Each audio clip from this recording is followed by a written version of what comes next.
মহান আল্লাহ তাআলার দরবারে শুকরিয়া আদায় করছি যে রব্বি করিম বিগত 16 বছর পরে অনেক নির্যাতনের পরে আমরা এরকম একটি পরিবেশে বাংলাদেশ জামাত ইসলামের উদ্যোগে আজকে এই তাফসীরুল কোরআন মাহফিল উপস্থিত হতে পেরেছি।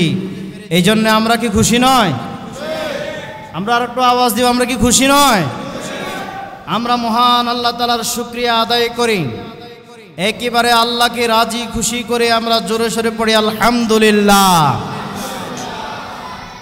দুরুদ সালাম প্রেরণ করছি সাইয়্যিদুল মুরসালিন খাতামুন নবিয়্যিন, নবিকুলের সম্রাট, আখির জামানার পয়গম্বর নবী মুহাম্মদুর রাসূলুল্লাহ সাল্লাল্লাহু আলাইহি সাল্লামের উপর। সম্মানিত হাজিরিন, সময় একেবারে সংকীর্ণ।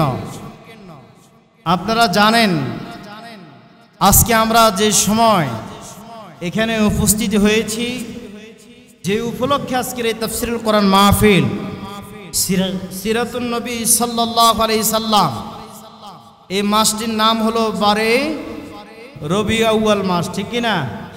রবিউল আউয়াল মাস বলা হয়। আপনারা দেখবেন রিসেন্টলি কিছু লোক এই মাসে উদযাপন করবে, একেবারে আনন্দ মিছিল করে মাস শেষ করবে, আর বাকি 11 মাস তাদেরকে দেখা যাবে না, ঠিক কি না? এটা কি রাসূলের আশিক হইতে পারে? রাসূলের আশিক হচ্ছে ওই ব্যক্তি যে 12টি মাস রাসূলের সুন্নাহর উপরে নিজেকে রাখবে, ঠিক কি না? পৃথিবীর ওই প্রান্তে যদি কোথাও রাসূলের উপরে দুশমনি করা হয়, রাসূলকে নিয়ে যদি ব্যঙ্গাত্মক করা হয়, আশিকে রাসূলরা জীবন দেওয়ার জন্য প্রস্তুতি গ্রহণ করবে, ঠিক কি না? কিন্তু আমরা রিসেন্টলি দেখলাম 1 মাসে জিলাপি কইরা এরপরে বাকি আর কোনো খবর নাই। এটা আশিকে রাসূল হতে পারে? প্রিয় ভাইরা, এই মাসে আপনার আমার নবী মুহাম্মদুর রাসূলুল্লাহ সাল্লাল্লাহু আলাইহি সাল্লাম তিনি জন্মগ্রহণ করেছেন। এটাতে কোনো সন্দেহ আছে? সবাই বলেন না, কোনো সন্দেহ আছে? কিন্তু কত তারিখে আসছে এটা নিয়ে দ্বিমত আছে, কিন্তু তিনি এই মাসে আসছেন, আলহামদুলিল্লাহ পড়েন। রাসূল করিম সাল্লাল্লাহু আলাইহি সাল্লাম এমন একটা সময় এই জামানায় এসেছেন যে জামানাকে আল্লাহ বলেন ইখরুজুহুম মিনাজ যুলুমাতি ইলান নূর, আমি বের করে এনেছি অন্ধকার থেকে আলোর দিকে, বলেন সুবহানাল্লাহ। তার মানে অন্ধকার যুগে আল্লাহ তাআলা তার প্রিয় নবীকে এমন একটা সময় পৃথিবীতে প্রেরণ করেছেন যে সময় মানুষের নৈতিক কোনো অধিকার ছিল? সবাই কথা বলেন, কোনো অধিকার ছিল? নারীদের কোনো ইজ্জত ছিল? নারীদের কোনো সম্মান ছিল? আরবের প্রত্যেকটা ঘরে ঘরে মুটকির ভিতরে মদ ছিল। আজকে আপনি যদি একটু চিন্তা করেন, গবেষণা করেন, বর্তমানে বাংলাদেশের প্রতিটা পাড়ায় পাড়ায় ইয়াবা মদ আছে না নাই? ইয়াবা মদ আছে না নাই? প্রিয় ভাইয়ারা, রাসূল করিম সাল্লাল্লাহু আলাইহি সাল্লাম এমন একটা সময় পৃথিবীতে এসেছিলেন যে সময় দাসীদেরকে মানুষ ক্রয় বিক্রয় করে ভোগ করত।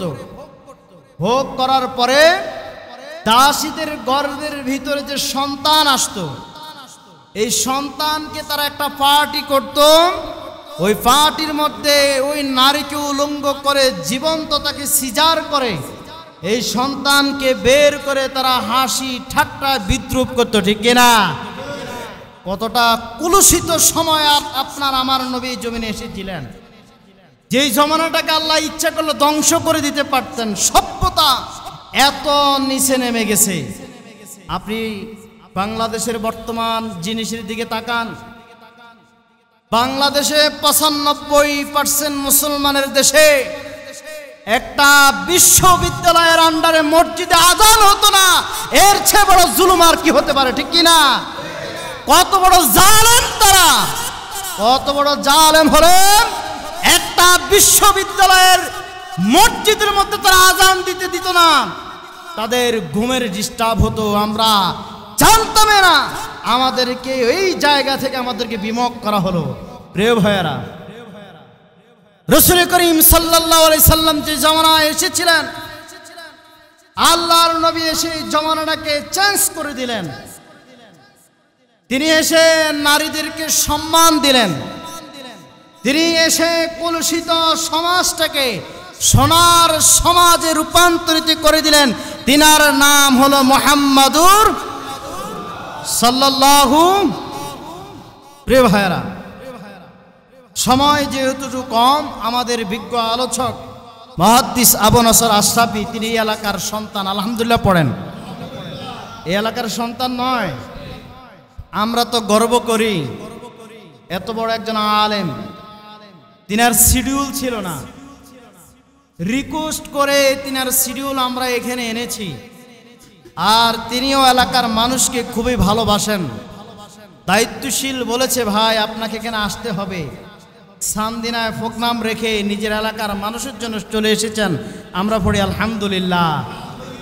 আল্লাহ তাআলা হুজুরের হায়াতে বরকত দান করে, সকলে পড়ি আমিন।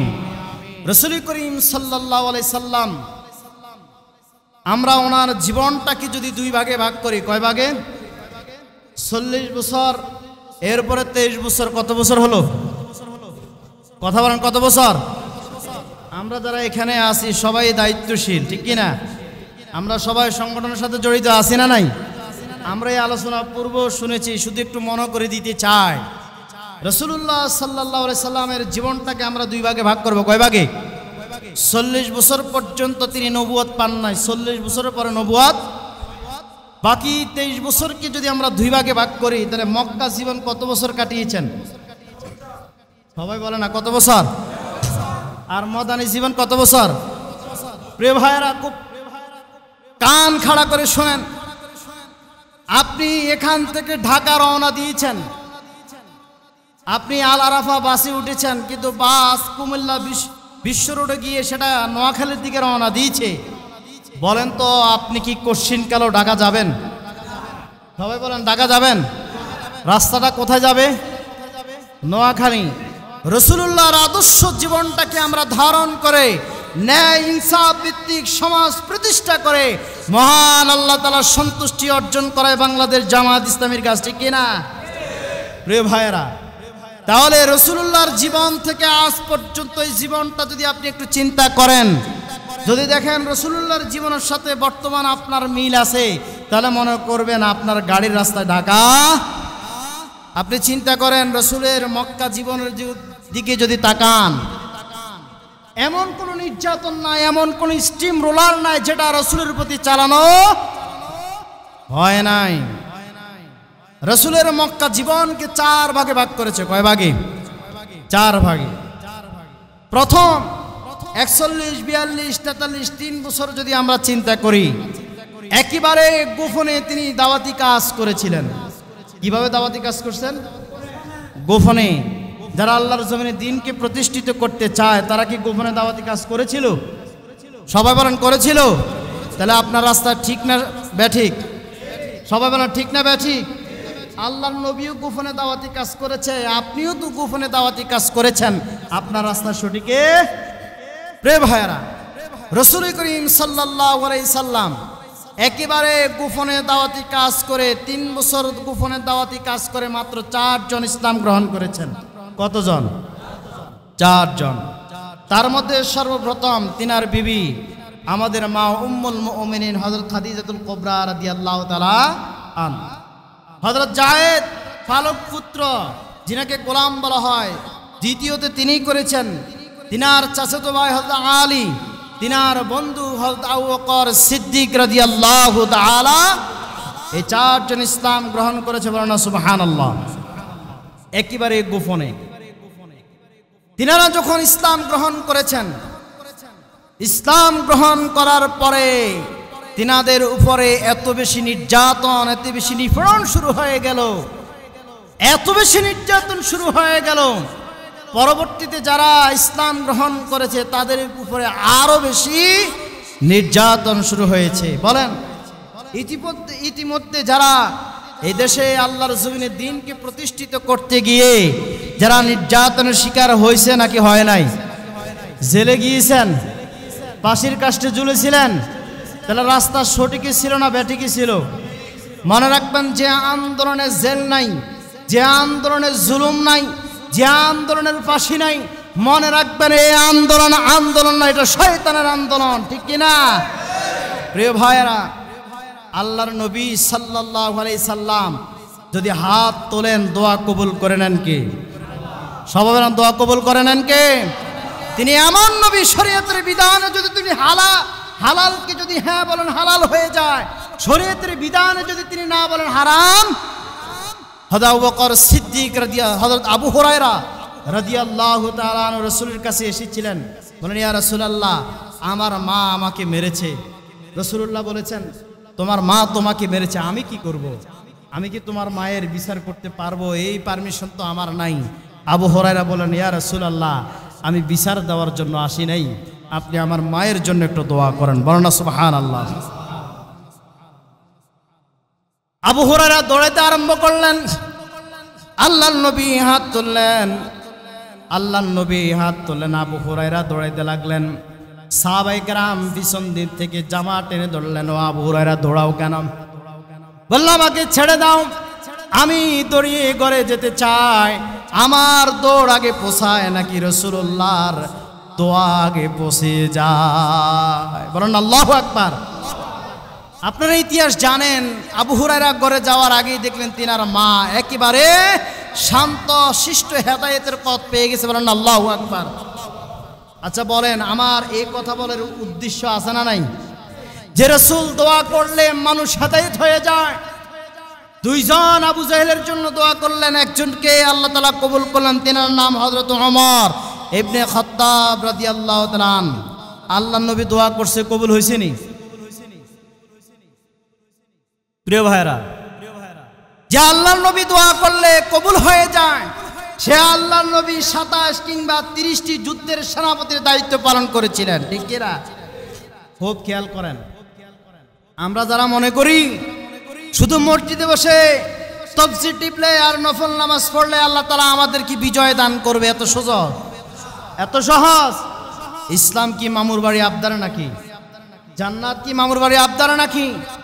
আল্লাহর নবী দোয়া করলে একদিন তিনি ঘরের ভিতরে শুয়ে আছেন, হযরত ওমর রাসূল সাল্লাল্লাহু আলাইহি সাল্লামের ঘরের দরজায় চলে গেলেন, গিয়ে দেখলেন আল্লাহর নবী বিছানার উপরে শোয়া। আল্লাহর নবীর বিছানার দাগগুলি তিনির ফিটার মধ্যে রাখে দাগগুলি লেগে আছেন। হযরত ওমর দোকরে দোকরে কান্না আরম্ভ করলেন। আল্লাহর নবী জিজ্ঞেস করলেন, ওমর তুমি কাঁদো কেন?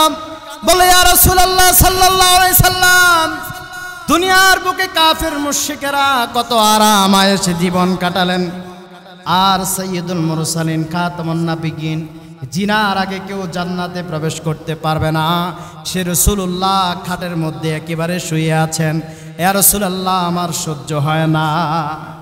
আল্লাহর নবী বললেন, ওমর ওই যে উহুদ পাহাড়টা দেখো, আমি রাসূল যদি বলি উহুদ পাহাড়টা সোনায় পরিণত হয়ে যাবে। হে ওমর, শুনে রাখো, আমি রাসূল দুনিয়ার মধ্যে আরাম আয়েশ করার জন্য আসি না, ঠিক না? আচ্ছা বলেন, রাসূল যদি বলতেন মসজিদে নববীর ভিতরে বসে বসে আমি দাওয়াতি কাজ করব, রাষ্ট্র চালাবো, আল্লাহ রাসূল কি পারতেন না? কথা বলেন, পারতেন কিনা? আল্লাহর নবীর ইতিহাসের দিকে তাকান। উহুদের ময়দানে আল্লাহর নবী সাল্লাল্লাহু আলাইহি সাল্লামকে কাফের মুশরিকরা খালিদ বিন ওয়ালিদ রাদিয়াল্লাহু তাআলা আনহুর নেতৃত্বে এত বেশি মার দিলেন, পুরা মক্কার ভিতরে খবর হয়ে গেল আব্দুল্লাহর বেটা মুহাম্মদ সাল্লাল্লাহু আলাইহি সাল্লাম জমিনের মধ্যে আর বেঁচে নাই। কতটা মার আল্লাহর নবীকে তারা মেরেছিল, দান মুবারক শহীদ হয়ে গেল, লোহার হেলমেট মাথার ভিতরে ঢুকে গেল। আপনি আমি যদি চিন্তা করি, ইসলাম ফুলের উপর কখনো আসে নাই, ইসলাম এসেছিল কাটা যুক্ত একেবারে লেলিহান শিকার উপরে, ঠিক না? ঠিক। প্রিয় ভাইয়েরা, যে কথাটি বলতেছিলাম, আল্লাহর নবীর উপরে এত অত্যাচার, এত নির্যাতন করা হলো, আল্লাহর নবীকে তারা মক্কা থেকে বের করে দিলেন। আল্লাহর নবী যেদিন মক্কা থেকে বের হয়ে যাচ্ছেন, বারবার মক্কার দিকে তাকান।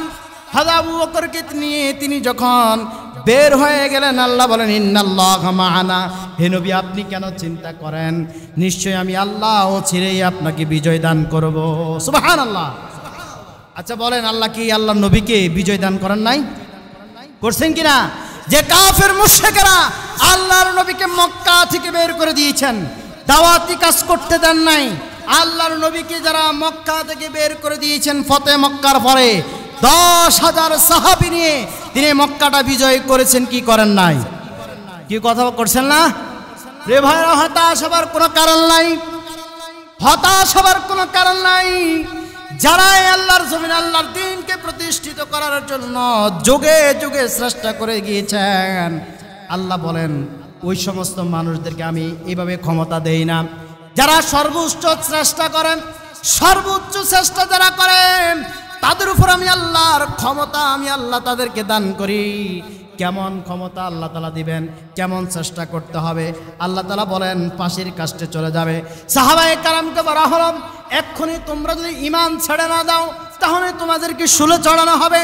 লোহার চিরুনি নিয়ে সাহাবায়ে কেরামের ফিটের চামড়াগুলি তারা জলসে নিয়েছে, খুলে নিয়েছে, কিন্তু সাহাবায়ে কেরাম ঈমান ছেড়ে দেয় নাই। আল্লাহর নবী বলেছেন, আল্লাহ তাআলা বলেন যুগে যুগে যারা এমন ঈমান মজবুত রাখতে পারবা তোমাদের উপরে আমি আল্লাহ ক্ষমতা দান করব। সুবহানাল্লাহ। প্রিয় ভাইরা, কোন ধরনের জুলুম, কোন ধরনের নির্যাতন বাংলার জমিনে যারা ইসলামকে প্রতিষ্ঠিত করতে চায়, যারা বলে এই জমিন আল্লাহর আইন চলবে, আল্লাহর চন্দ্র সূর্য গ্রহ নক্ষত্র সব আল্লাহ, যারা এই কথাগুলি বলে আল্লাহ বলেন যারা এটার উপরে একামত থাকবে, দৃঢ় থাকবে, অচিরেই আমি আল্লাহ তাদেরকে ক্ষমতা দান করব। সুবহানাল্লাহ। দিবেন কিনা? আল্লাহ আমাদেরকে ক্ষমতা দিতে চায়, নেওয়ার জন্য উপযোগী আমাদের হওয়া লাগবে কিনা?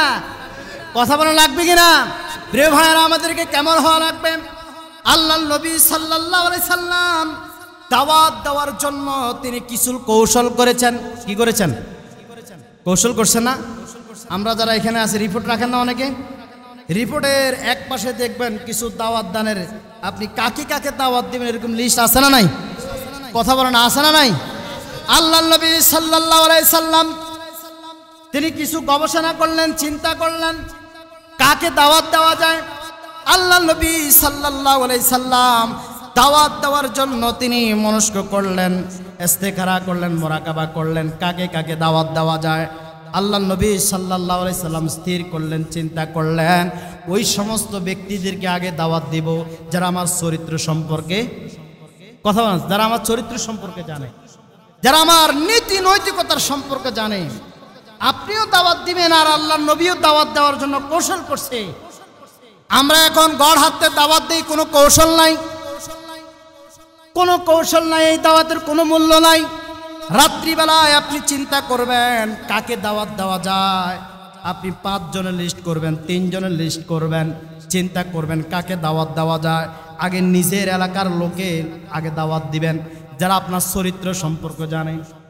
এমন নেতা হয়েছে যিনি নিজে ফজরের নামাজ পড়ে না, নিজে কোরআন তেলাওয়াত করে না, আমানতের খেয়ানত করে, মিথ্যা কথা বলে, মানুষের সম্পদগুলি অন্যায়ভাবে ভক্ষণ করে, এই জন্য নিজের এলাকার মানুষ তাকে পছন্দ করে না।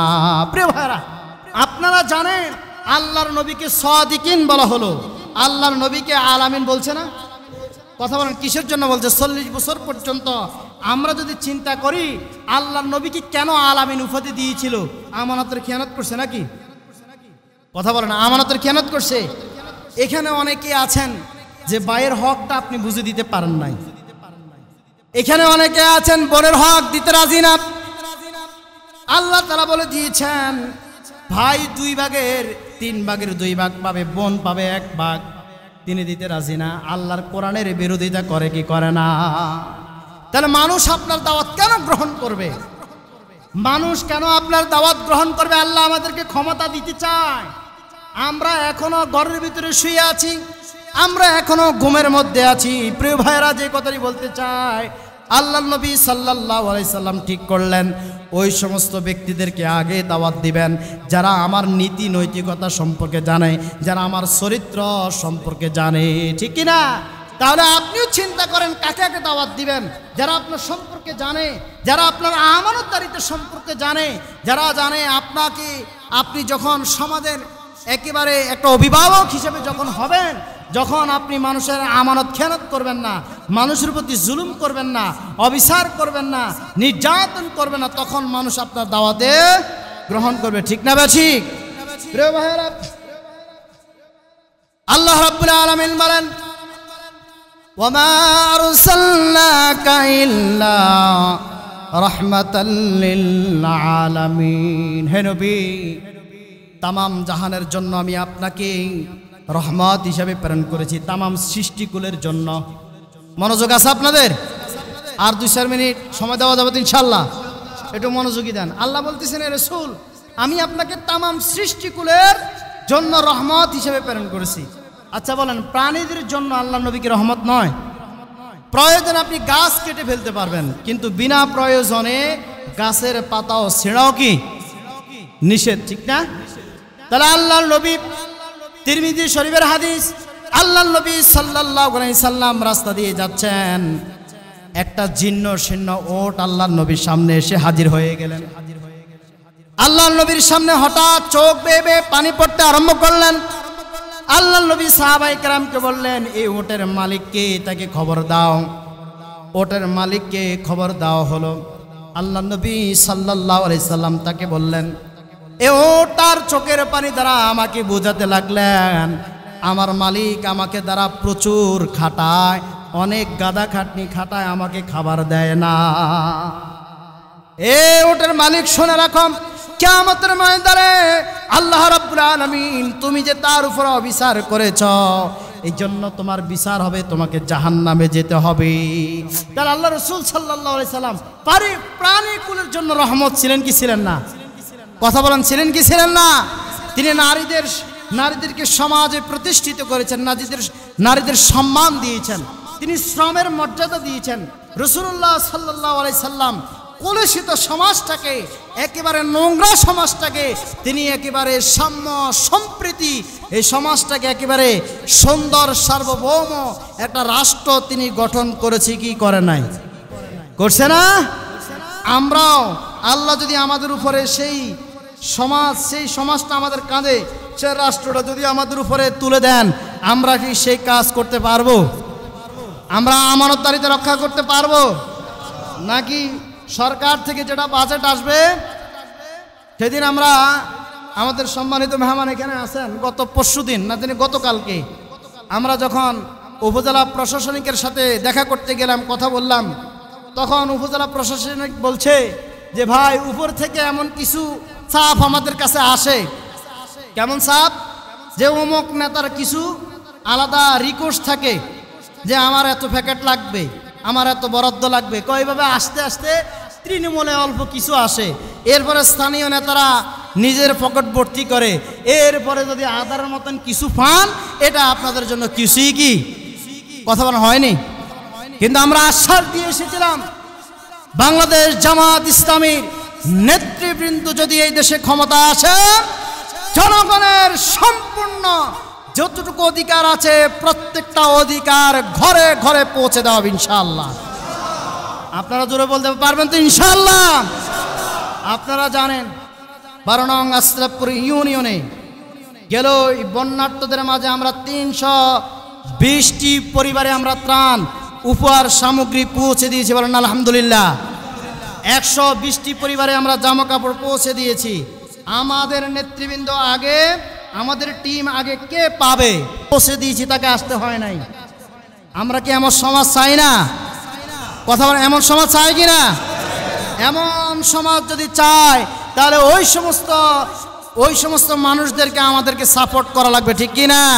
তাহলে আমরা যারা এখানে আছি, আগে আমাদেরকে পরিবর্তন করতে হবে, ঠিক কি না? আমরা যারা এখানে আছি 5 ওয়াক্ত নামাজ মসজিদে জামাতের পড়ব ইনশাআল্লাহ, মিথ্যা কথা বলবো না, ঠিক আছে তো কথা? আমরা এমন রসুলের আদর্শকে বাস্তবায়ন করতে চাই, যে রসুল, যে এমন নেতার আদর্শ আমরা বাস্তবায়ন করতে চাই, যে নেতার জীবনে কোনোদিন একটি কথা মিথ্যা বলে।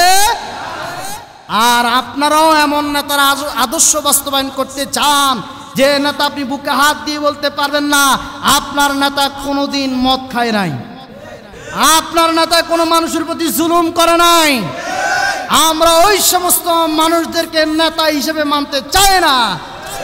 আপনার আমার নেতা মুহাম্মাদুর, জোরে বলেন আপনার আমার নেতাকে। আপনার আমার নেতা মুহাম্মাদুর সাল্লাল্লাহু আলাইহি সাল্লামের নেতৃত্বকে সমাজে, রাষ্ট্রে, ব্যক্তিগত জীবনে এই রাষ্ট্রে আমরা প্রতিষ্ঠিত করতে আল্লাহ রাব্বুল আলামিন যেন আমাদেরকে সেই সময়টা, সেই সুযোগ করে দেয়। সকলে পড়ি আমিন। আমরা আপনাদেরকে আহ্বান যদি করি, আমরা সকলে সাড়া দিব ইনশাআল্লাহ।